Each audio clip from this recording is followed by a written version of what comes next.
Hello everyone, this is Professor Michel Jancy. So today we are going to discuss on the concept of performance management and performance appraisal.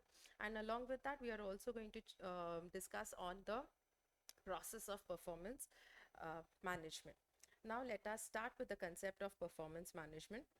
Performance management is a holistic, ongoing process that focuses on the continuous improvement of an individual's performance through setting of objectives, providing regular feedback, coaching, and recognizing achievements. It's about aligning an employee's day-to-day work with the strategic goals of the organization and ensuring that they have the necessary support and resources to fulfill their role effectively, which means performance management is considered to be a holistic purpose. Holistic यानी on the whole, right? It is not only concerned with compensating an employee, but it is also focusing on continuous improvement of individuals, where it starts with planning the process, reviewing of the processes, monitoring the performances of employees, and rewarding them. And it provides a regular feedback also, either a weekly basis or on a monthly basis. So every day-to-day work of employee is being monitored, and it is aligned with the strategic goals of the organization. Now let us see the concept of performance appraisal. Performance appraisal is a more specific periodic evaluation process where an individual's performance is formally documented and reviewed, typically on an annual basis. It focuses on past achievements and behaviors and often informs decisions about pay raises, promotions, and sometimes terminations, which means this is a process which is not conducted on a continuous basis, but this process typically, when I say typically, either it is conducted on annual basis or semi-annual basis, and nowadays some organizations are also conducting on a quarterly basis.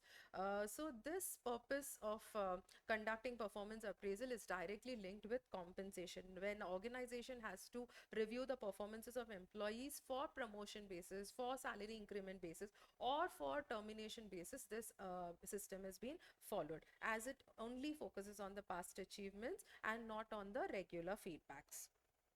Now let us see the difference between performance management and performance appraisal.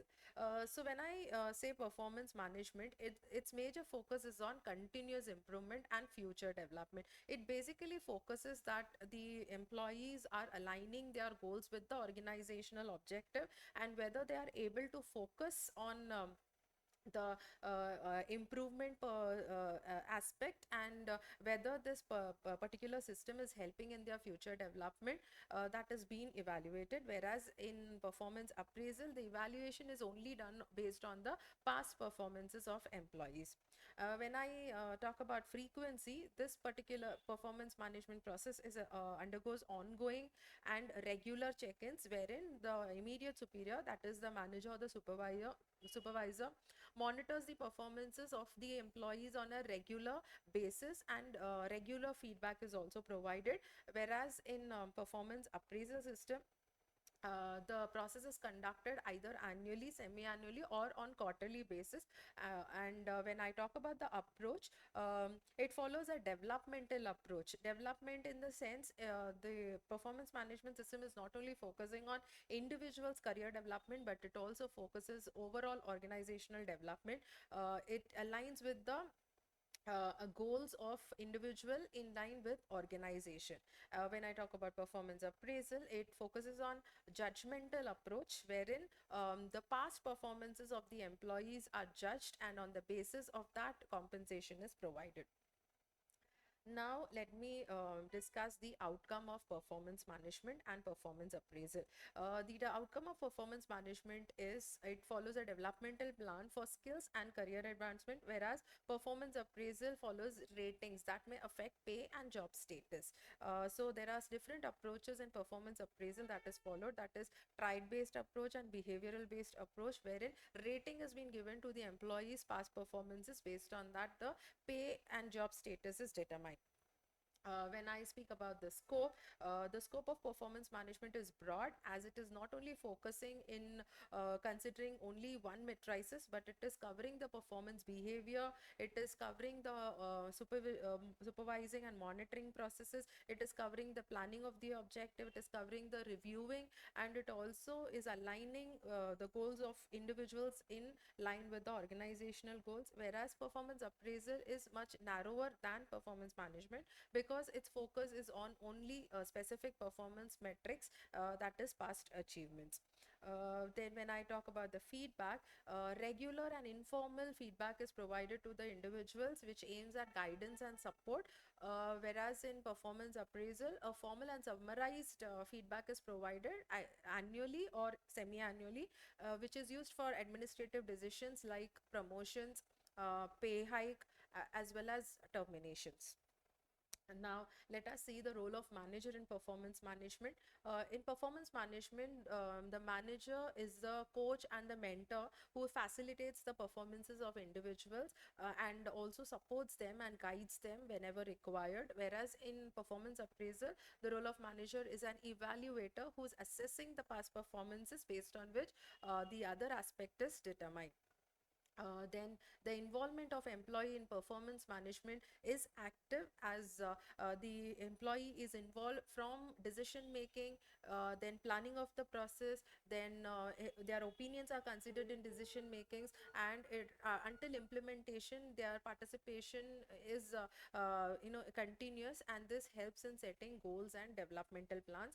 Whereas in performance appraisal, employee involvement is more passive, as only the HR or the manager plays the role of reviewing the performances of employees, and based on the feedback that is received and the ratings that has been given, their compensation is decided.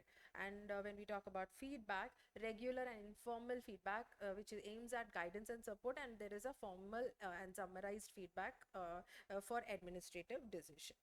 Now let us check the performance management process. Here you can see planning, monitoring, developing, rating, and rewarding, the five cyclic process, out of which we are going to talk about four. The first one being the planning process, the most important process. So under planning process, we are going to discuss the three most important aspects, that is goal setting, aligning objectives, and role clarity. So when I say goal setting, goals should be specific, measurable, achievable, relevant, and time bound. Smart model or smart technique has to be used when setting the goals, which ensures they are clear and achievable. Aligning objectives refers to individual goals must align with team and organizational objectives, ensuring everyone is working towards the same end. And when I say role clarity, employees need a clear understanding of their roles and responsibilities. The next one is monitoring. So in monitoring, regular check-ins has to be conducted. Frequent and regular reviews of employee performance against their goals are important, not just an annual review. And it has to provide a real-time feedback, which means immediate feedback to guide employees on the right path and correct issues as they arise. And then adjustments, be prepared to make adjustment to goals as business needs or environments keeps changing.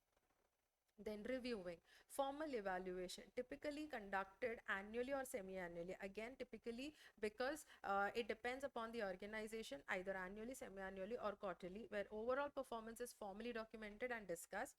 360-degree feedback, incorporating feedback from peers, subordinates, managers, clients, customers, to provide a comprehensive view of performance. And self-assessment, which means encouraging self-evaluation, can provide insights into employees' perceptions of their own performances and challenges.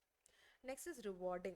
Recognition and reward, very important, as it is effective mean of recognition that an employee gets. Effective recognition and rewarding of performance not only motivate but also reinforce the behavior and outcomes that an organization values. Next is career development opportunities. Rewards can also include opportunities for professional development and career advancement, not just bonuses or pay raises. Consistency and fairness, it has to ensure that rewards are consistently and fairly distributed to maintain trust and morale. That is the reason there has to be transparency, and open communication system has to be encouraged. Thank you.